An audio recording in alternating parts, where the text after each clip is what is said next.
le seigneur Gasparó ne me trouvera aucun homme remarquable que je ne lui trouve une femme, une fille ou une sœur de mérite, égale et parfois supérieure. En outre, de nombreuses femmes ont été cause d'infinis biens pour leurs hommes, et les ont parfois corrigés de beaucoup de fautes. C'est pourquoi, puisque les femmes sont, comme nous avons montré, naturellement capables des mêmes vertus que les hommes, et qu'on en a de nombreuses fois vu les effets, je ne sais pas pourquoi, quand je leur attribue ce qu'il est possible qu'elles aient, ce qu'elles ont souvent eu et ce qu'elles ont toujours, on doit estimer que je dis des choses incroyables, comme le seigneur Gasparó me l'a objecté, attendu qu'il y a toujours eu dans le monde, et qu'il y a encore maintenant, des femmes aussi voisines de la dame de palais que j'ai formée, qu'il y a des hommes proches de l'homme que ces seigneurs ont formé. Les raisons, dit alors le seigneur Gasparó, qui ont l'expérience contre elles, ne me semblent pas bonnes, et certainement si je vous demandais quelles sont, où ont été ces grandes dames aussi dignes de louange que les grands hommes dont elles ont été les épouses et les sœurs ou les filles, qu'elles leur aient causé quelque bien ou qu'elles les aient corrigées de leurs fautes, je pense que vous seriez bien empêchés de répondre. Véritablement, répondit Julien le Magnifique, aucune autre chose ne pourrait m'empêcher que la multitude des exemples, et si j'avais assez de temps, je vous raconterais à ce propos l'histoire d'Octavie, femme de Marc-Antoine et sœur d'Auguste, celle de Portia, fille de Caton et femme de Brutus, celle de Gaïa Cecilia, femme de Tarquin l'Ancien, celle de Cornelia, fille de Scipion, et d'une infinité d'autres qui sont fort connues, et pas seulement les histoires des femmes de notre pays, mais aussi celles des barbares, comme cette Alexandra, femme d'Alexandre, roi des Juifs, qui, après la mort de son mari, voyant le peuple enflammé de fureur, et courant déjà aux armes pour tuer les 2 enfants que celui-ci lui avait laissés, afin de se venger de la cruelle et dure servitude dans laquelle le père les avait toujours tenus, réussir à apaiser soudainement cette juste fureur, et en un instant, avec prudence, rendit favorable à ses enfants les cœurs que le père, par une infinité d'offenses, durant de longues années, leur avait rendus très hostiles. Dites un peu, répondit madame Emilia, comment elle fit cette reine, dit le Magnifique, quand elle vit ses enfants dans un si grand danger, fit incontinent jeter le corps d'Alexandre au milieu de la place, puis ayant fait appeler les citoyens, elle dit qu'elle savait que leur cœur était enflammé d'une très juste fureur contre son mari, parce que les cruelles offenses qu'il leur avait faites injustement le méritaient. Quand il était en vie, elle aurait bien voulu le faire renoncer à une vie aussi scélérate. Elle était prête à en témoigner et à les aider, à le châtier, tout mort qu'il était, autant qu'elle le pourrait, et par conséquent qu'il prenne le corps et le fasse manger par les chiens, et qu'il le déchire par les moyens les plus cruels qu'il saurait imaginer. Mais elle les priait d'avoir pitié de ces petits enfants innocents, qui non seulement ne pouvaient être coupables, mais n'étaient pas conscients des mauvaises actions de leur père. Ces paroles furent d'une telle efficacité que la fureur sauvage qui était apparue dans les cœurs de tout ce peuple fut aussitôt apaisée et changée en une si tendre compassion que non seulement d'un commun accord ils choisirent ces enfants pour seigneurs, mais aussi ils accordèrent au corps du défunt une très honorable sépulture. À ce moment-là, le Magnifique fit une petite pause, puis il poursuivit. Ne savez-vous pas que la femme et les sœurs de Mithridate montrèrent beaucoup moins de peur de la mort que Mithridate, et la femme d'Asdrubal moins qu'Asdrubal lui-même? Ne savez-vous pas qu'Harmonia, la fille de Hiéron de Syracuse, voulut mourir dans l'incendie de sa patrie? Alors Frigio dit, quand l'obstination est en jeu, il est certain que l'on trouve parfois certaines femmes qui ne changeraient jamais de propos, comme celle qui, ne pouvant plus dire à son mari ciseaux, en faisait le signe avec ses mains. Allusion à une histoire populaire bien connue en Toscane, une femme demandait avec insistance à son mari des ciseaux. Le mari, excédé, finit par la jeter dans un puits. Mais à moitié noyée, ne pouvant plus parler, la femme entêtée n'en continuant pas moins de faire avec les doigts le geste qui signifie les ciseaux. Le Magnifique se mit à rire et dit, l'obstination qui rend une fin vertueuse doit être appelée constance, comme dans le cas d'Épicharis, une affranchie romaine, qui, instruite d'une grande conjuration contre Néron, fut d'une telle constance que, nonobstant tous les plus cruels supplices que l'on peut imaginer, elle ne dénonça jamais aucun de ses complices. Au contraire, dans le même péril, de nombreux nobles gentilshommes et sénateurs accusèrent par crainte leurs frères, amis et les personnes les plus chères et les plus proches qu'ils avaient au monde. Que direz-vous de cet autre qui s'appelait Léona? Les Athéniens dédièrent en son honneur devant la porte de la forteresse une lionne de bronze sans langue pour montrer en elle la constance, la constante vertu de la taciturnité. En effet, alors qu'elle était de la même façon complice d'une conjuration contre les tyrans, elle ne fut pas épouvantée par la mort de deux grands hommes qui étaient ses amis. Et bien qu'elle fût déchirée par une infinité de très cruels supplices, elle ne dénonça jamais aucun des conjurés.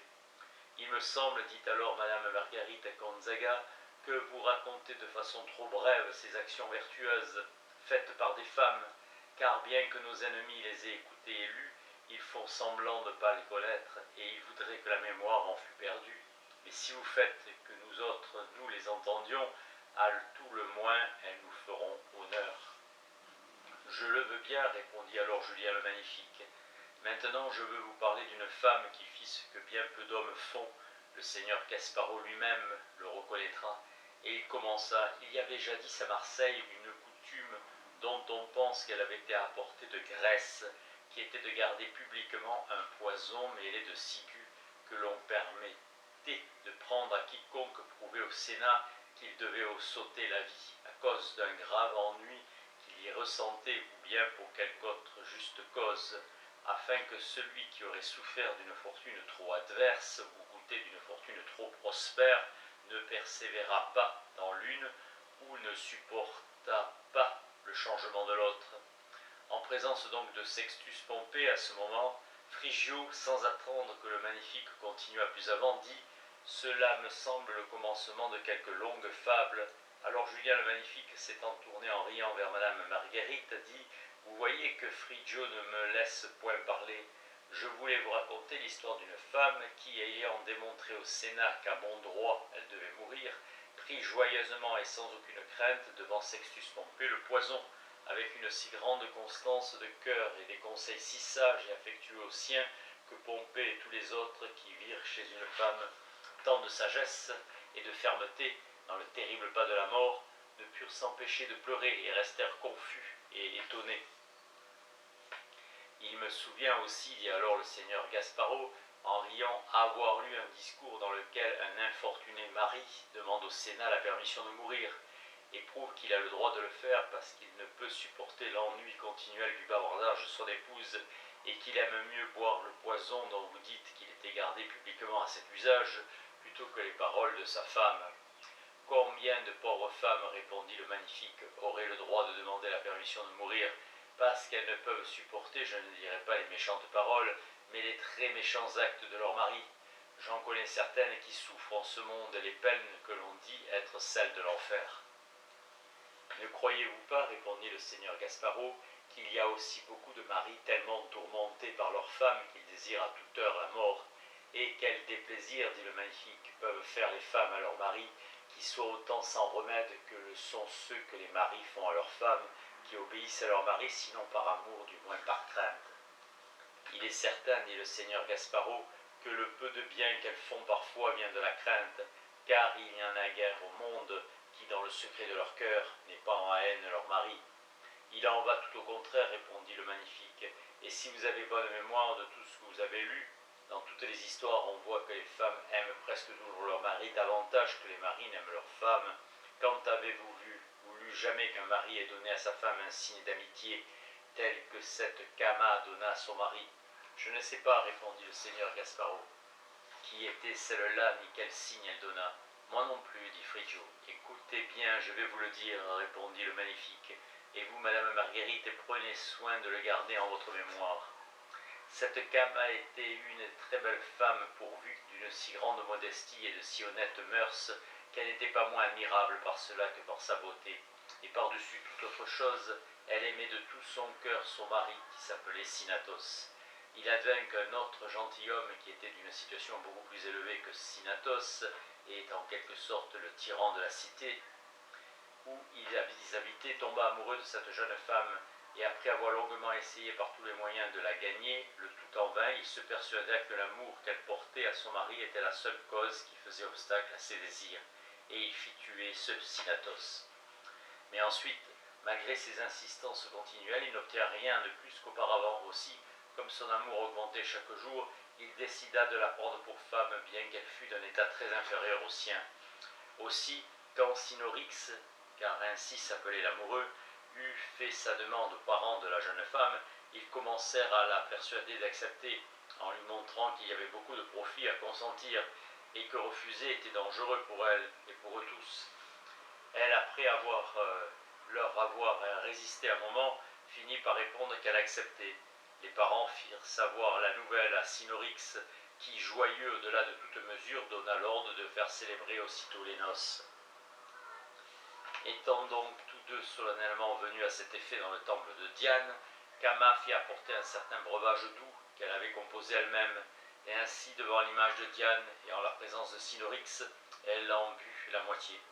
Puis, parce que c'était la coutume dans les noces, elle donna de sa main le reste à son époux, qui but tout.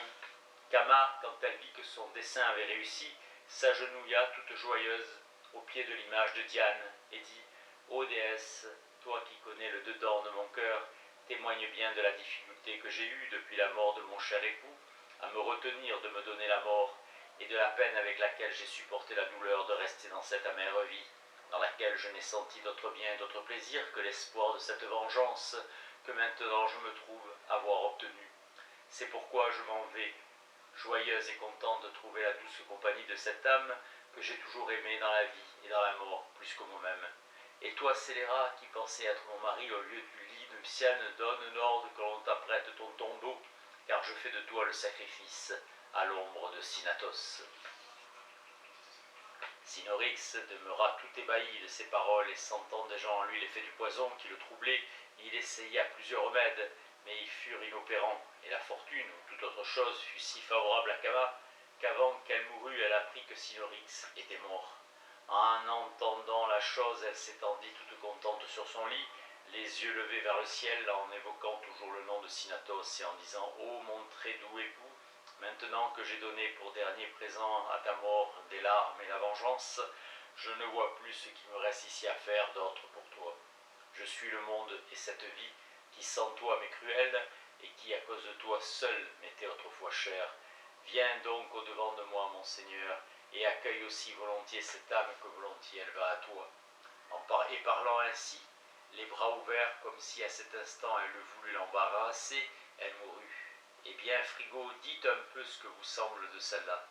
« Il me semble, répondit Frigio, que vous voudriez faire pleurer ces dames, mais même en admettant que cela ait été vrai, je vous dis qu'il ne se trouve plus au monde de telles femmes. »